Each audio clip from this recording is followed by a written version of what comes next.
Kirsten, the Problem Solving Teacher and Teachers Pay Teachers author. If you like my videos, remember to like and subscribe and leave a comment. Today we are going to be talking about holiday blogging. What is holiday blogging? Holiday blogging is exactly what you think it is. It's when you write about holidays to share your ideas and thoughts with everyone.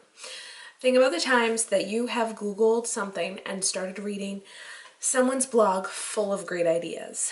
They just filled the whole webpage with more ideas than you could think of on your own and set you off with inspiration for the task at hand.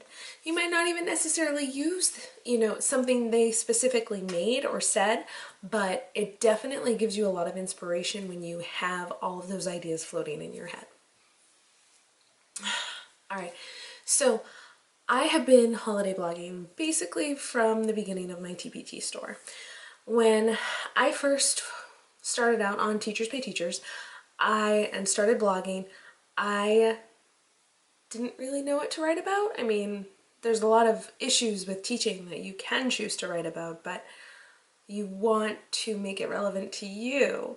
So I didn't really know what to write about, but a lot of my poetry lessons were holiday and calendar themed, and that gave me a chance to write about my lessons.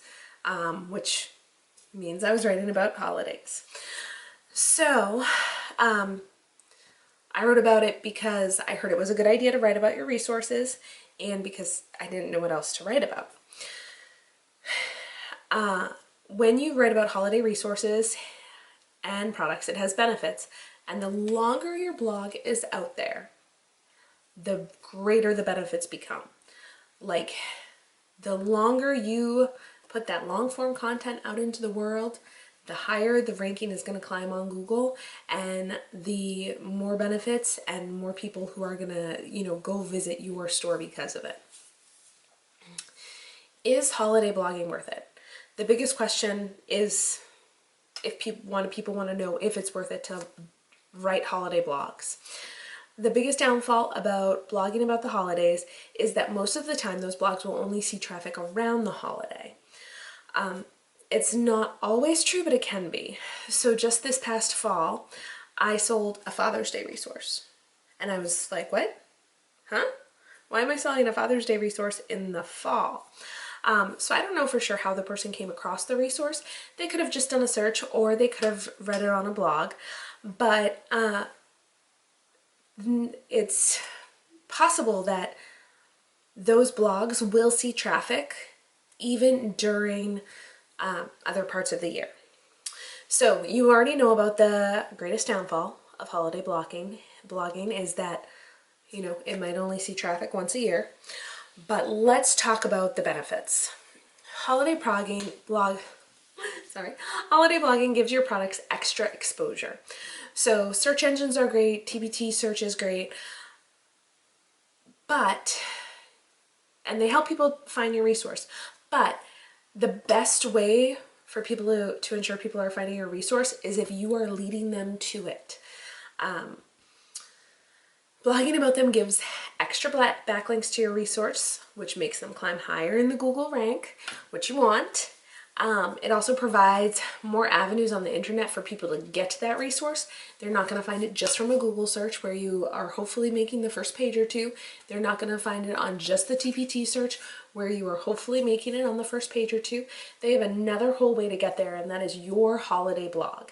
And on your holiday blog, there's another link, and that is always a good thing. The more times that a customer sees your resources, the more likely they are to purchase it. So if they see it on Google and then they see it on TpT and then they see it on your blog, chances are higher that they will purchase it than if they just saw it on one of those places. All right, holiday blogging also lets you share your holiday ideas in one spot. All right, so I bet you have a bunch of holiday resources for each holiday. You've taken what you've created and you've made a bunch of different options for it so that teachers can find what they need. However, teachers get frustrated with having to click, read, decide, click back, click on the next one, read, decide, click back, keep going, adding to a wish list, knowing you're not going to buy half of it. That's a lot of work. It's much easier when people can see all of the options in one place. So when you talk about each of your, Christmas resources in one place, when you talk about each of your Mother's Day resources on one web page, it makes it a lot easier for teachers to decide what they need. Holiday blogging explains how your products work. So when you are creating product descriptions on TpT, they are usually very strategic in using SEO keyword research to help the product rank. Blogging still involves a lot of keywords. However, because it is long form content and not a short product description, it's easier to go into detail about that resource and really tell a teacher why it works. You can explain why you created it. You can explain in greater detail how you used it and how you picture it being used in the classroom. You can explain what makes the resource useful in multiple ways, and you can give space, you can use the time and space to explain why your resource is the best and better than other things out there. What sets it apart from what other creators have made. Next, holiday blogging is avoided by others. That's kind of why I made this video. A reason to blog about the holidays is a lot of bloggers avoid it because they know, hey, it might only be, visited once a year. But since other people are avoiding it, there is a gap, there is a space, there is a need for more blogs about that time, that date, that piece of the year. So tons of people search for ideas related to holidays. A lot of times teachers' curriculum is filled with all of the things they have to teach, all of the worksheets that are already given to them by their school district.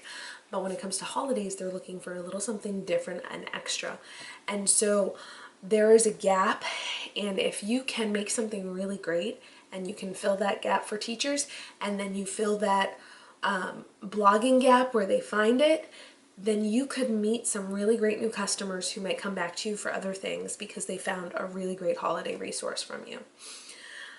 So don't avoid writing about holidays just because it won't be read year-round like some other blogs.